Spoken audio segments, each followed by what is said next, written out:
सहरी में ज्यादा पानी पीना आपके मादे में स्टोर नहीं होगा।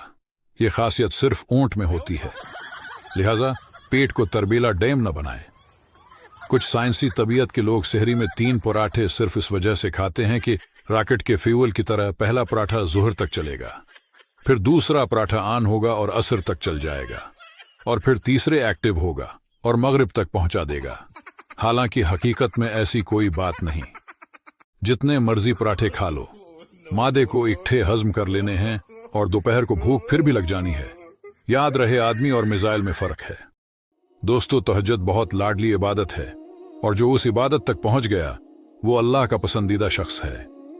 ये नमाज इस बात का सबूत देती है कि तुम्हें अल्लाह से और अल्लाह को तुमसे मोहब्बत है, और अब जिसे अपनी मोहब्बत नवाजना चाहता है उसे उस नमाज तक लाता है, उसे पढ़ने वाले की दुआ रद्द नहीं होती। दोस्तों, अगर वीडियो पसंद आए तो मुझे फॉलो कर ले।